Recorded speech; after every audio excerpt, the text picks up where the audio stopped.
Hey nerds, pretty sure just saw episode 7 and 8 of Bojack Horseman. Was a doozy, right?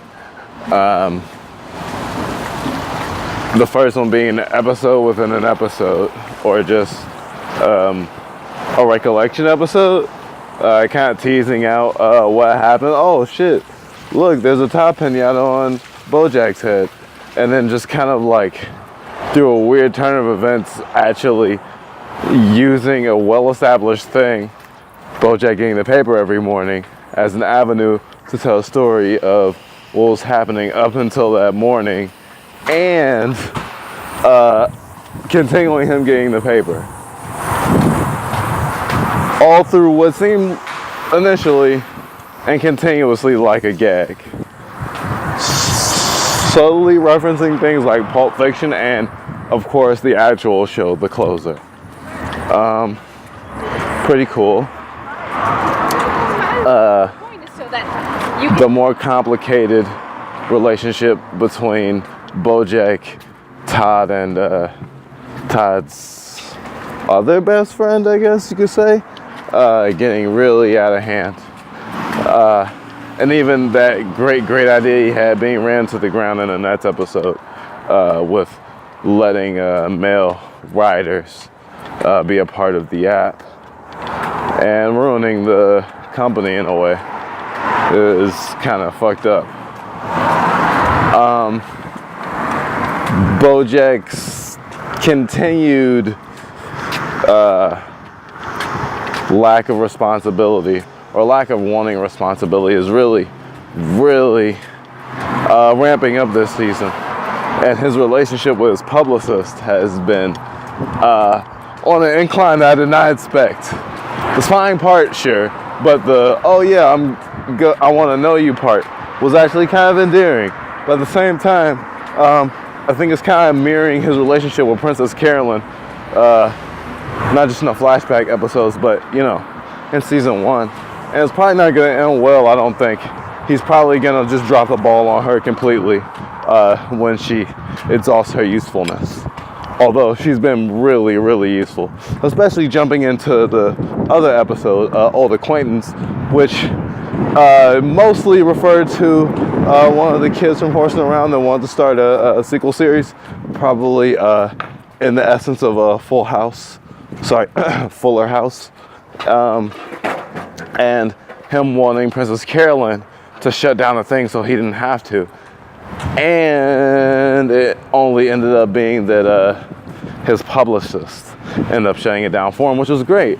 But because of the whole series of events in that episode, everything fell apart and all his prospects were nothing. Because they asked for too much money for jelly beans. And Pegasus got taken from under their rug because they're,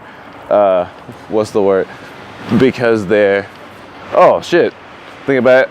Mrs. Carolyn's old acquaintance got compromised because her old acquaintance was someone else's old acquaintance as well. And it just didn't pan out. There's a lot of old acquaintances in this episode. Even the old director who saw something special in Bojack that Bojack totally burned without totally meaning to, but because he put the reins in everyone else's hands, that's what happened. And sorry if I move seamlessly from talking about one episode to another, but because I watch 2 episodes at a time, it does, and Bojack is on a plot. It's hard not to just talk about both episodes and the consequences of both as we go on. Now, the reveal that Princess Carolyn's secretary is actually trying to get her into basically a merger seems very interesting. It looks like he might be sabotaging their deals, like he might be the thing that fucked them up, not Bojack's swayability or his destructive habits. I think it's a very interesting premise. I'm very interested in seeing where that's going. What else? Oh yeah, of course. Obviously the old acquaintances of Gecko and Rabinowitz, and their little tidbit of a story that pitches them as the good guys, which they actually say, we're gonna win because we're the good guys. And then they win in the end. I'm like, oh shit. Like, someone win, someone gotta lose, right? And I mean, technically, the whole equation is better for them to win, right? Because they just had because Rabinowitz just had like 7 kids. And his marriage just fits. And I love the tease at the beginning of like the same marriage counselor talking to Rabinowitz and his wife as the as Mr. Peanut Butter and Diane. Whew, talking a mile a minute now. All right, to wrap up, I'll just mention in Old Acquaintance, Mr. Peanut Butter's brother being totally like, oh shit, I'm gonna die because of these medical complications. It was really a nice, it was a nice turn for their relationship, because Diane's like, hey, you're living your life in this kind of like happy state, and everyone's not like that, even though they seem to be, even people you knew that were independent of me. And I think that's a big step in their relationship, him respecting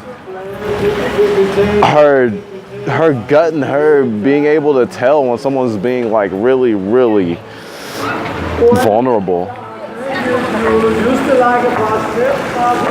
So that's great. I really hope that marriage stays, because they have teased that he knows how marriage is kind of starting to end. So as soon as he recognizes that their marriage is unfixable, Mr. Peanut Butter is gonna bounce, I'm pretty sure. That's my estimation. Hopefully it doesn't happen, because that'd be I feel like it's a really good relationship. Unless Diane somehow ends up with Bojack, I really can't ask for a better couple in this series. So, all that being said, let you nerds know about the next 2 episodes, and we're almost done with this season. Hopefully I'll pick up another show. Bye guys.